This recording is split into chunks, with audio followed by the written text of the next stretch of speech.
Hello, I am continuing on a response vid to Nick Freitas, and I am eventually going to get back to this by Pastor John Elder, Ephesians 5:22 through 33, the household code in its world. But what I'm doing for you is I'm putting Paul's letters in context that he's writing about paterfamilias law, and he's doing a switcheroo where he's ushering in Greco-Roman philosophy and pagan ancient Roman law into what he says is Christianity. But nothing of this is from the God and King of Israel. This is not authentic Christianity. This is Paul's personal takeoff version of Christianity, and Paul is a Roman-born Roman. Paul is generating a pagan Roman spin-off religion. I call it a Roman replacement religion because he's playing a shell game and a bait and switch where he's telling you that this is the authentic Son of God who came, but he's forming a religion that is the true authentic Christian faith, but it's not. He's generating Roman Catholicism out of thin air.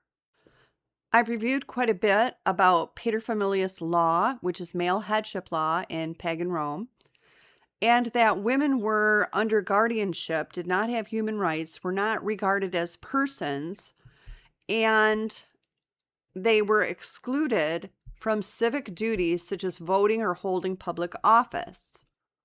Women could neither vote nor run for political office, limiting their influence in governance. Women lived under legal dependency, so they maintained a status equal to that of a child. And as adults, that makes them chattel property slaves. It makes them property of men, which meant their decisions were often controlled by male guardians, always under the control of male guardians. They did not have autonomy. Public life exclusion, they were largely barred from participating in public life, including political gatherings. These laws reinforced a patriarchal society where women's roles were confined primarily to the domestic sphere, severely limiting their autonomy and civic engagement. This is why Paul wrote, saying, "Let the women keep silence in the churches, for it is not permitted unto them to speak, but let them be in subjection, as also saith the law." He's quoting Roman law. Where did the law say women are to be subordinate? There are several parts of the Old Testament that Paul could have in mind, but the primary one is not actually in the law itself. There is no such law.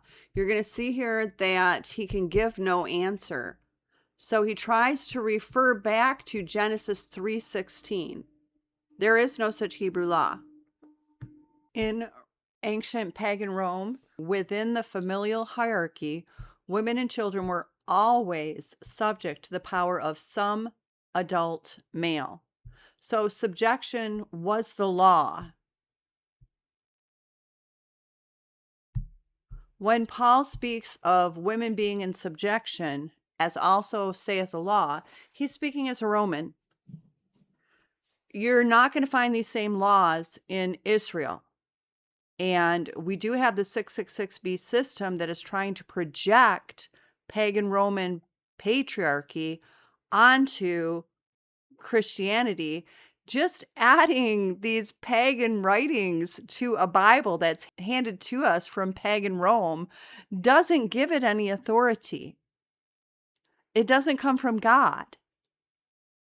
People think, well, it's the Bible. Well, what is the Bible?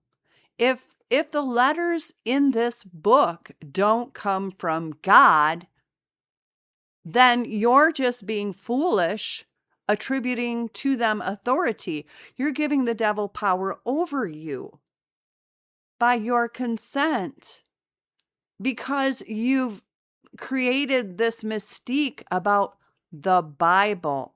Now, if you're not born again and you don't know God, then I can understand why you fall into a cult. But for those of us who are born again and do know God, We know God on a direct personal level in a relationship with Him. We know the Lord. We walk with Him. We talk with Him. We've been born of the Spirit of God. We've been washed in by the blood of the Lamb. We know God. That's why a book is not so highly exalted to those of us who know God.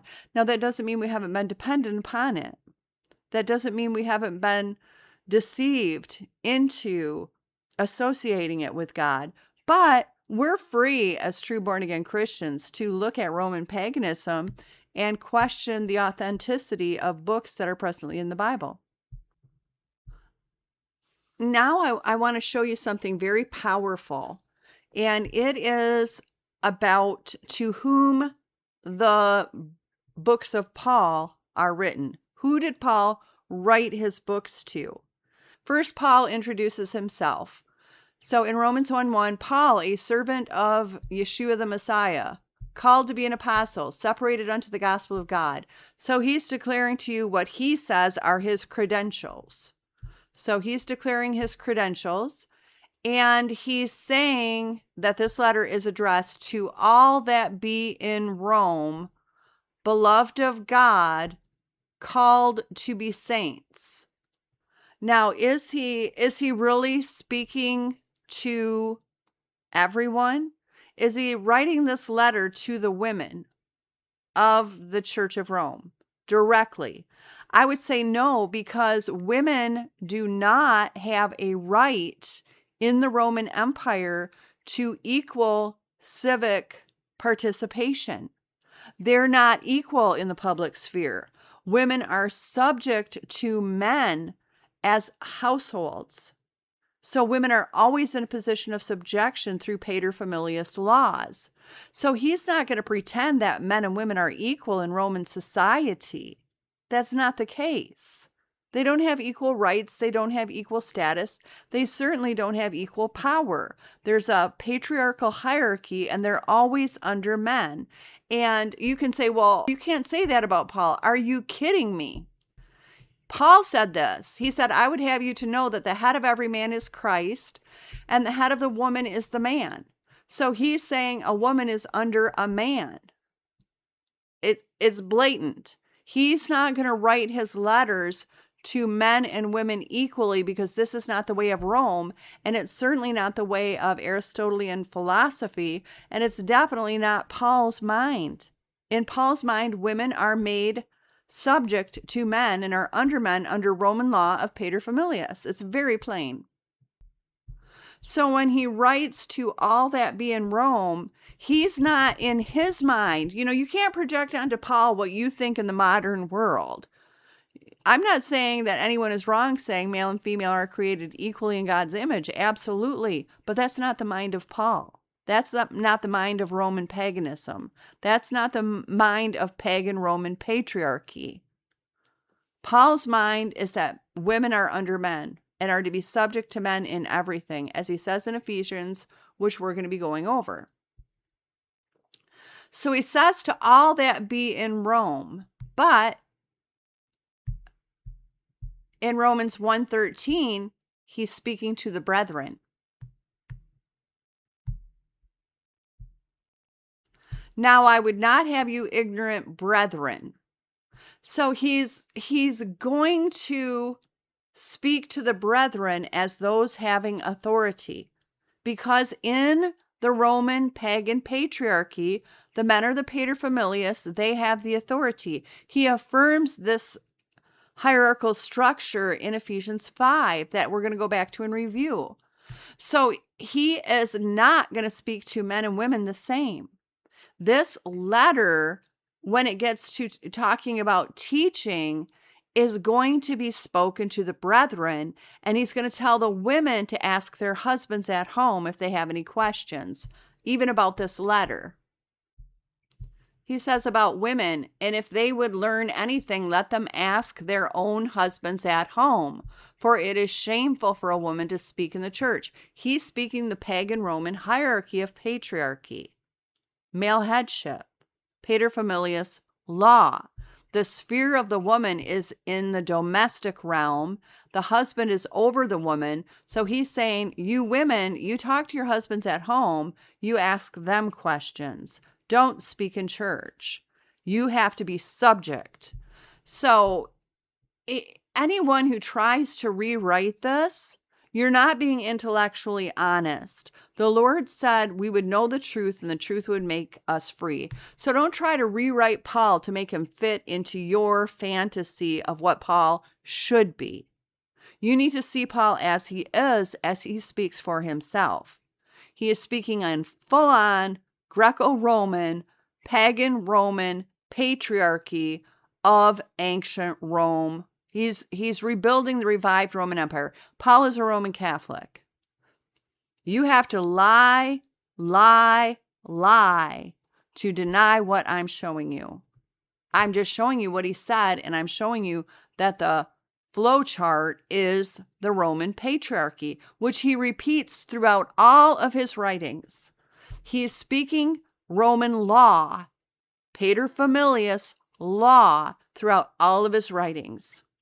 And it is just that people want to see Paul say what they think would be best. Well, you can't do that to someone else. You need to hear them speak as they are. Let them speak for themselves. Don't try to reinterpret everything Paul says to fit your own blueprint of how you think the church should be. Paul is speaking for himself. Let him speak for himself and see him for what he is. Don't try to turn him into something that fits your own belief system that you think is how it should be. That's not intellectually honest. We have to look at the Bible and see if there's false books in here. And we can't see if there's false books in here by you rewriting.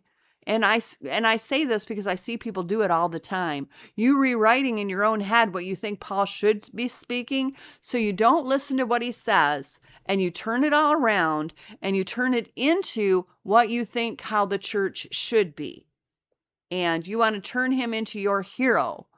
Well, Paul is as he is. He's speaking straight up pagan Roman patriarchy.